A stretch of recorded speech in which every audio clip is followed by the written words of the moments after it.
Hello Hindi medium academy में आप सभी का स्वागत है। मैं हूं अरुण कुमार यादव और आज इस वीडियो में हम देखेंगे गणित कक्षा 9 की एनसीईआरटी प्रश्नावली 13.1 के पहले 3 प्रश्नों का सॉल्यूशन। और इससे पिछली वीडियो में मैंने आपको इस चैप्टर में जो भी फॉर्मूले यूज होंगे वो अच्छे से समझाए थे। मतलब पिछली वीडियो में हमने इस चैप्टर का इंट्रोडक्शन देख लिया, तो मैं उम्मीद करके चल रहा हूँ कि आपने वो वीडियो देखी है, ठीक है ना। और शुरुआत करते हैं चलो अब पहले प्रश्न से। अगर आपने पिछली वीडियो देखी है ना तो काफ़ी आसानी होगी आपको यहाँ पे प्रश्नों को समझने में। चलिए पहला जो प्रश्न है इसको समझ लेते हैं क्या पूछा गया। इसमें कह रहा है 1.5 मीटर लंबा, 1.25 मीटर चौड़ा और 65 सेंटीमीटर गहरा प्लास्टिक का एक डिब्बा बनाया जाना है। इसे ऊपर से खुला रखना है।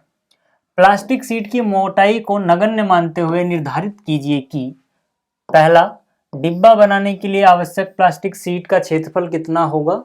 दूसरी बात, इस सीट का मूल्य हमें निकालना है यदि 1 मीटर स्क्वायर का खर्चा जो आता है उसका मूल्य जो है वो 20 रुपये है। ठीक, तो कैसे करेंगे देखो यार, बहुत आसान सा प्रश्न है। यहाँ पे लंबाई चौड़ाई ऊंचाई बताई गई है और जो डब्बा है अगर उसकी लंबाई चौड़ाई ऊंचाई तीनों चीज बता रहे मतलब वो घनाभ के आकार का है, ठीक है ना। तो यहाँ पे आपको घनाभ के बारे में बातें पता होनी चाहिए जो मैंने पिछली वीडियो में बताई थी। ठीक, ये जो घनाभ है इसकी लंबाई को मैंने L बोल दिया, चौड़ाई को B बोल दिया और ऊंचाई को मैंने H बोल दिया, ठीक है। तो देखो यार, अपने पास जो लंबाई है घनाभ की यानी कि L वो कितनी बताई गई है 1.5 मीटर, तो यहाँ मैंने ये नोट कर लिया। चौड़ाई जो है उसमें B बोल रहा हूँ वो कितनी है 1.25 मीटर और जो इसकी हाइट है यानी कि ऊंचाई वो है 65 सेंटीमीटर। 65 क्या सेंटीमीटर। तो यहाँ पे बाकी सब चीज़ें देखो मीटर में है, ठीक है। ये अलग अकेला बेचारा अच्छा नहीं लग रहा सेंटीमीटर में, तो इसको भी मीटर में बदल लेते हैं।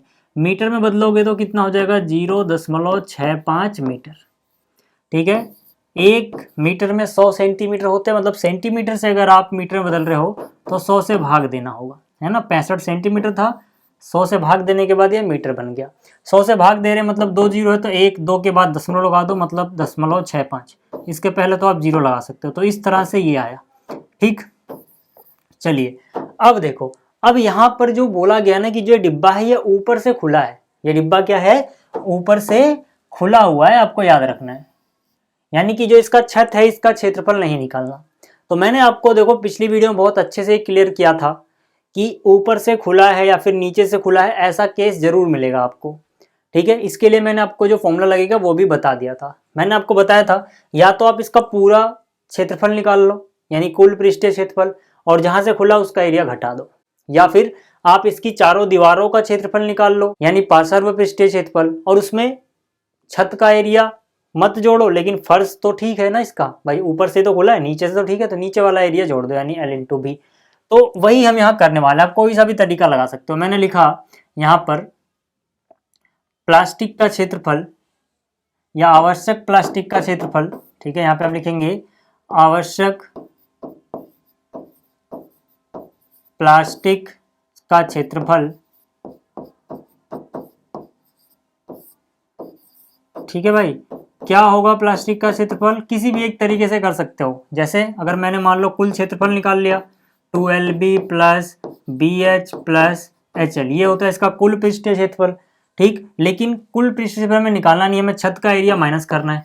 कल मैंने आपको समझाया था कि छत का एरिया कितना होता है L इंटू बी, फर्श का एरिया भी इतना ही होता है। कैसे, देखो फर्श में ये लंबाई है और ये चौड़ाई है, लंबाई और चौड़ाई को गुणा कर दोगे तो फर्श का क्षेत्रफल आ जाएगा, ठीक है। यानी लंबाई और चौड़ाई L इंटू बी हो गया फर्श का क्षेत्रफल, इतना ही छत का भी होता है ना। तो छत नहीं है इसमें तो हम छत हटा देते हैं भाई, क्योंकि ऊपर से खुला हुआ है ये, ठीक। एक तरीका तो ये है, फिर से बोल रहा हूँ, ठीक है, बार बार इस बात पे जोर दे रहा हूँ। दूसरा तरीका ये भी हो सकता था कि हम चारों दीवारों का क्षेत्रफल निकाल लें यानी कि पार्श्व पृष्ठीय क्षेत्रफल, जो मैंने अभी बोला। पार्श्व में चारों दीवारें आ जाएंगी और फर्श भी जोड़ना है हमें, तो फर्श हम जोड़ देंगे, ठीक है ना, छत को नहीं जोड़ा। और यहाँ पे जब हमने कुल निकाला छत को घटा दिया, दोनों एक ही चीज़ है, ठीक है। आप कैसे भी निकाल सकते हो, डिटेल में देखना है ये तो आप पिछली वीडियो देख लेना। चलिए अब यहाँ पे क्या है, सबका मान रख दो यार, और क्या। यहाँ पर देखो बाहर कितना है 2, फिर क्या है L इंटू बी यानी कि लंबाई गुणा चौड़ाई। तो लंबाई कितनी 1.5, चौड़ाई कितनी 1.25, तो यहाँ पे आ जाएगा 1.5 गुणा में 1.25, ये हो गया अपना लंबाई गुणा चौड़ाई। फिर यहाँ पे क्या आएगा, फिर आएगा यहाँ पे प्लस, उसके बाद क्या BH यानी चौड़ाई गुणा ऊंचाई। तो चौड़ाई कितनी 1.25 मीटर और मीटर में कितना है 0.65, यानी यहाँ आ जाएगा 1.25 गुणा में 0.65। चाहो तो इसके पहले जीरो भी लगा सकते हो। तो ये हो गया लंबाई गुणा चौड़ाई, ये हो गया चौड़ाई गुणा ऊंचाई यानी BH। लास्ट में क्या बचा है प्लस HL। तो यहाँ पे हम क्या करेंगे, यहाँ पे हम प्लस लगाएंगे, फिर H इंटू L। H की वैल्यू क्या है, H की वैल्यू है 0.65 इंटू में L की वैल्यू क्या है 1.5। ठीक है, तो यहां से देखो L इंटू बी की ये रही वैल्यू, B इंटू एच का मान ये रहा, H गुणा में L का मान ये रहा। ठीक, क्या बच गया माइनस में L इंटू बी बचा हुआ है। तो यहाँ पे जो L इंटू बी बचा हुआ है, ठीक है, वो माइनस में लिख देते हैं भाई। तो यहाँ पे आ गया माइनस में L इंटू बी। ठीक है ना, L इंटू बी कितना है देखो यही है ना, वही लिख दो यार, L ये रहा B ये रहा, यानी कि 1.5 गुणा में 1.25। ठीक है, अब बस क्या करना है यार, हमें गुणा करनी है ना। गुणा में अगर आपसे गलती नहीं होती है तो ये आसानी से हो जाएगा। ठीक है, ये देखो ऐसे सवालों में ना दिक्कत बस यही रहती है कि कैलकुलेशन में थोड़ी बहुत मिस्टेक होती है, बट कोई दिक्कत नहीं। देखो अगर आपको 15 का पहाड़ा आता है तो इसको अलग से गुणा करने की रफ में जरूरत नहीं है, आप यहीं से कर सकते हो। कैसे, देखो यहाँ पे आप 1.5 को भूल जाओ, समझो ये 15 है, दशमलव थोड़ी देर के लिए भूल जाओ। ठीक है, तो 15 का पहाड़ा पढ़ो, 15 गुणे 5 कितना हुआ 75, 75 का 5 हासिल गया 7, फिर 15 दूनी 30, 30 में 7 जोड़ोगे 37, 37 का कितना 7 हासिल गया 3, फिर 15 एकम 15 और जो हासिल 3 गया था 18। यहाँ 2 के बाद दशमलव है, यहाँ 1 के बाद दशमलव है, तो हम 2 और 1 3 के बाद दशमलव लगाएंगे। इधर से 1 2 3 छोड़ दो, यहाँ पे दशमलव लगा दो प्लस। ठीक, ऐसे ही इन दोनों की गुणा करनी है भाई, तो इन दोनों की रफ में कर लेते हैं, थोड़ा बड़ा लग रहा है ये। ठीक है, 1.25 की गुणा करनी है 0.65 से। ठीक है, गुणा कर लो, 5 गुणा 5 25 हुआ, हासिल गया 2, 5 दूनी 10 और 2 12 का हासिल 1, 5 एकम 5 और 1 6, फिर 6 पंजे 30 का 0 हासिल गया 3, 6 दूनी 12 3 15 का 5 हासिल 1 6 और 1 7। ठीक है, यहाँ से आ गया 5, यहाँ से आ गया 2, 7 6 और 5 11 का 1 हासिल 1, यहाँ पे 7 और 1 8, यहाँ 2 के बाद दशमलव, यहाँ 2 के बाद दशमलव, यानी 4 के बाद 1 2 3 4, यानी यहाँ दशमलव आएगा, यानी ये हो गया 0.8 1 2 5। चाहो तो पहले 0 लगा सकते हो। ठीक है भाई, ये भी हो गया। अच्छा, इनकी गुणा हम आसानी से कर सकते हैं, 15 का पहाड़ा अपने को आता है ना, 15 पंजे 75 है ना, कितना होगा 75, 75 का 5 हासिल जाएगा 7, तो 75 का 5 हासिल गया 7, 15 छक्का 90, 90 और 7 97 जो हासिल गया था। यहाँ पे 1 के बाद दशमलव, यहाँ 2 के बाद दशमलव, कितने के बाद 3, 1 2 3 के बाद दशमलव, यानी यहाँ लग जाएगा। ठीक है भाई, ये हो गया। माइनस में क्या, ये गुणा में ये, देखो ये तो वही चीज है ना, जब 1.25 यहाँ है वही तो वहाँ है, तो इसका उत्तर कितना आ रहा है इतना, तो वहाँ भी तो इतना ही आएगा, यानी कि 1.875 ही तो आएगा। ठीक है, चलो इसके बाद अब क्या, अब यार पहले इसको क्या करना है, जोड़ लेना है ना, इनको जमा कर दो। तो जोड़ लेते हैं यार इनको कहीं रफ में, तो रफ में जोड़ लेते हैं। यहाँ पे क्या है 1.875। दशमलव में हम कैसे जोड़ते हैं पता है ना सबको, दशमलव के जस्ट नीचे दशमलव आता है, यानी कि ये जो दशमलव है ना, ये पहले इसके नीचे लिखो, फिर दशमलव से पहले क्या है 0, दशमलव के बाद है 8 1 2 5, यानी कि यहाँ से 8, यहाँ 1, यहाँ 2 5 आगे निकल जाएगा। ठीक, फिर यहाँ पे देखो दशमलव के नीचे दशमलव लिखोगे, दशमलव से पहले 0, फिर 9 7 5, यानी यहाँ 9 आएगा, यहाँ 7 आएगा, यहाँ 5 आएगा, जहाँ जगह को छूट गया वहाँ 0 लगा दो अपनी मर्जी से, जोड़ दो इनको। ये हो गया 5 5 5 10 2 12 का 2 हासिल 1 7 7 14 15 और हासिल 1 16 का 6, तो जो एक हासिल किया 1 और 8 9 9 9 18 18 8 26 का 6 हासिल 2 2 और 1 3, यानी कि इन सबको अगर मैं जोड़ रहा हूँ, ठीक है, 2 तो ऐसे ही रहेगा, इन सबको जोड़ने पे कितना आ रहा है 3.6625। ठीक है, और घटा में क्या है 1.875। ठीक है यार, अब 2 से गुणा कर लो, 2 से तो गुणा कर सकते हो ना, 2 गुणा 5 10 हुआ, 10 का 0 हासिल गया 1, 2 दूनी 4 और हासिल जो 1 गया था 5, फिर 2 6 12 का 2 हासिल 1, 2 6 12 जो हासिल 1 गया था 13 का 3 हासिल 1, 2 3 6 और 1 7, फिर 4 के बाद यानी कि यहाँ पे दशमलव लगा दो इन चारों को छोड़ के। ठीक है, माइनस में कितना है 1.875। ठीक है भाई, अब क्या करना है यार, अब माइनस कर देना, चलो रफ में माइनस कर लेते हैं। ठीक है, इसमें से माइनस करना है कितना, ये 7.75 3 2 5, ठीक है। चाहो तो आप शून्य है ना, लास्ट में शून्य हो तो हटा भी सकते हो, है ना, दशमलव के लास्ट में शून्य हटा दो, कोई दिक्कत नहीं है। माइनस में कितना 1.875, तो 5 में से 5 गया 0 हासिल, तो 5 में से 5 गया 0, 12 में से 7 गया 5, यहाँ पे 2 बचेगा, यानी 12 में से 8 गया 4, दशमलव लगाओगे दशमलव के नीचे एक हासिल दिया था, नहीं 6 बचेगा, 6 में से 1 गया 5, तो कितना उत्तर आ जाएगा इसका? फाइनल उत्तर जो है वो हो जाएगा 5.45। यूनिट क्या चल रही थी? मीटर ना, तो क्षेत्रफल आएगा मीटर का वर्ग, यानी 5.45 वर्ग मीटर। लास्ट वाला 0 आप चाहो तो हटा सकते हो, कोई दिक्कत नहीं है, ठीक है। चलिए, ये आ गया सीट का क्षेत्रफल। हमसे बोला गया था क्वेश्चन में, एक बार प्रश्न को दोबारा देख लो, हमसे बोला गया था पहले पार्ट में तो सीट का क्षेत्रफल बताओ, वो हमने बता दिया। अब फिर पूछा गया इस सीट का मूल्य कितना होगा अगर 1 मीटर स्क्वायर का मूल्य 20 रुपए है, ठीक है। तो कुल मूल्य कितना होगा? सीधी सी बात है, अब मैं दूसरा पार्ट कर रहा हूं, ठीक है। इसको अलग कलर से करूं क्या? चलो, मैंने लिखा कुल मूल्य, मूल्य, ठीक है। जो क्षेत्रफल है जिसपे पैसा लग रहा है गुणा में जो दर है, मतलब दर का मतलब क्या? रेट, किस रेट से पैसा लिया जा रहा है। क्षेत्रफल कितना आया है? 5.45। पैसा किस रेट से लग रहा है? 1 मीटर का स्क्वायर का कितना रुपए? 20 रुपए। तो 2 मीटर स्क्वायर का कितना दोगे? 2 गुणा 20। 3 मीटर का कितना? 3 गुणा 20। तो 5.4 मीटर स्क्वायर का कितना? इतने गुणा में 20 रुपए, ठीक है ना। ये क्या है? रुपए में आएगा यूनिट। तो यार देखो, 1 0 है ना, पहले 1 0 लगा दो, फिर 2 का पाड़ा पढ़ लो, 2 पंजे 10 का 1 0 हासिल गया 1, 2 चौक 8 और 1 9, 2 पंजे 10, ठीक है। अब यहाँ पे दशमलव कितने के बाद? 2 के बाद, 2 के बाद दशमलव लगा दो, यानी कितना आ गया? 109। दशमलव के बाद 0 0 तो भूल ही जाओ यार, 109 रुपए, ठीक है। तो टोटल खर्चा आएगा भैया 109 रुपए, ठीक है। ये हो गया पहला। अब बात करते हैं दूसरे की। आप देखो, जो इसका दूसरा प्रश्न है ये भी काफी आसान है। सारे वैसे तो आसान प्रश्न है ना, आप गलती तभी करोगे जब हड़बड़ी करो, जल्दीबाजी करो। अगर आप प्यार से करते हो क्वेश्चन, ठीक है, तो इसमें कोई दिक्कत होने वाली है नहीं, सब कुछ आराम से सॉल्व हो जाएगा। पहले समझो इसको, क्या बोला है? एक कमरे की लंबाई, चौड़ाई, ऊंचाई 5 मीटर, 4 मीटर और 3 मीटर है।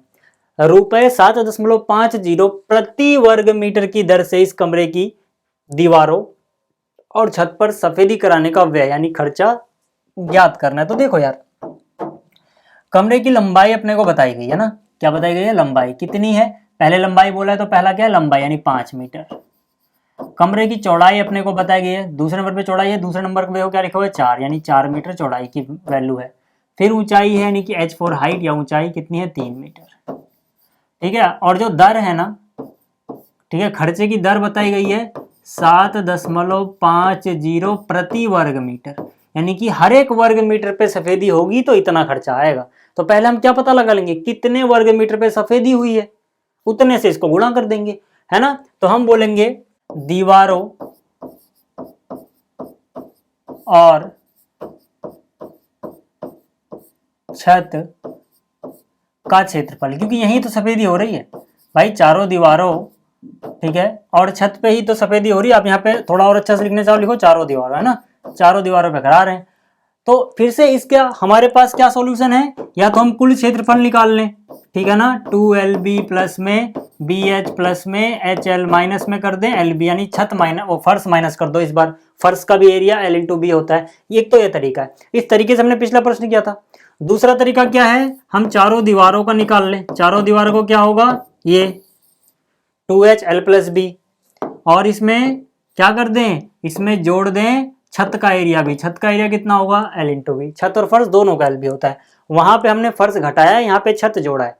पता इसलिए नहीं लग रहा क्योंकि दोनों L इंटू बी ही होते हैं, है ना। तो चलो यार, पिछला क्वेश्चन मैंने आपको इससे करके दिखाया ना, ये मैं इससे करके दिखा देता हूं ताकि आपको दोनों लगाने आ जाए, ठीक है। चलो, बात एक ही है दोनों का। ये फॉर्मूला लगा रहा हूं मैं, तो यहाँ से कितना? 2 गुणा में H4 हाइट, हाइट कितनी? 3 मीटर, तो 3 लिख दो यार, क्या चीज है ना। L प्लस बी, L कितना है? 5, B कितना है? 4, तो यहाँ 5 प्लस में 4 प्लस L इंटू बी, यानी L गुणा बी। L फिर से वही 5, B कितना? 4। तो देखो यार, ठीक है, अब यहाँ पे दो अलग अलग चीजें, ये अलग चीज, ये अलग चीज, है ना। तो इनको सोल्व करना। देखो यहाँ पे 2 गुणा 3 कितना? 6, गुणा में 5 जमा 4 9, 5 गुणा 4 20 है ना, यहाँ पे प्लस का साइन था तो इसको अलग मान लेना, ठीक है।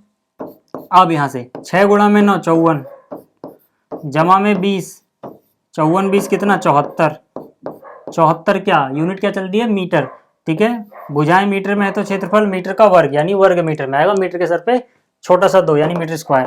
तो ये आ गया कुल क्षेत्रफल, ठीक है ना, ये क्या आ गया कुल क्षेत्रफल।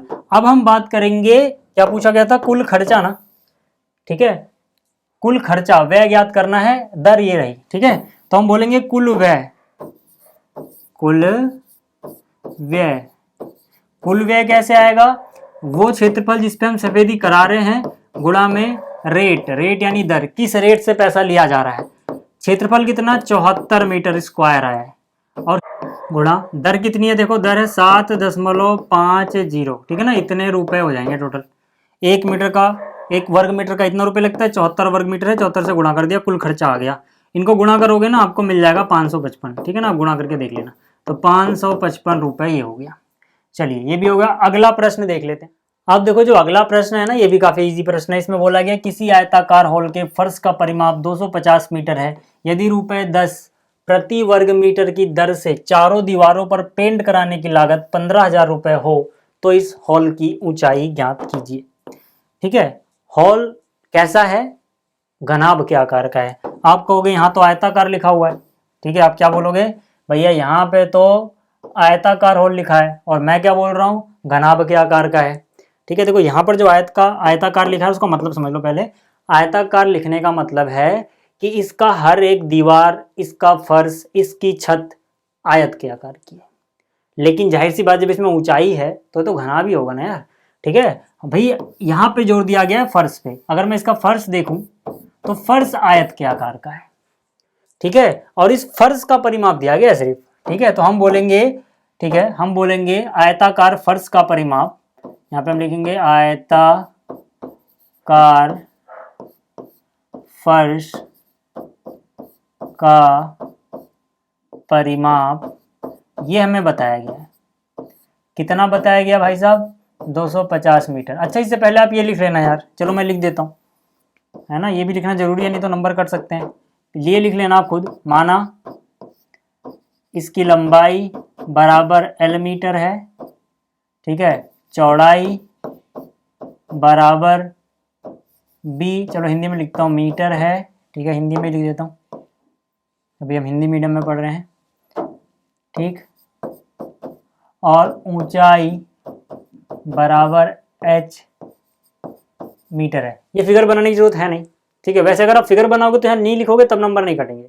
मैंने फिगर बना के दर्शा दिया कि L ये है, B ये है, ये H है, ठीक है। अगर ये नहीं बनाते हो तब लेकिन ये लिखना जरूरी है, ठीक। तो आप देखो यार, आयत जो है, अभी मैं फर्श की बात कर रहा हूँ, पूरे घनाभ की नहीं, जो फर्श में आयत है, आयत क्या कर रहा है, जो फर्श है इसका परिमाप क्या होता है, ये फॉर्मूला हमने पढ़ा है आयत का, 2L + B। भाई आयत का ही होता है ना परिमाप, बराबर कितना है 250 मीटर। अभी ये बन गई हमारी समीकरण है, इसको ही भूल जाओ, छोड़ दो। अब आगे चलते हैं।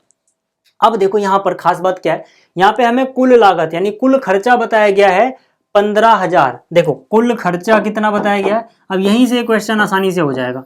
हमें बताया गया कुल लागत या कुल खर्चा बराबर है भैया 15,000 रुपए। अब यार एक बात सोचो, ये जो कुल खर्चा आया ये कैसे आया, दीवारों पे सफेदी कराने से ही तो आया।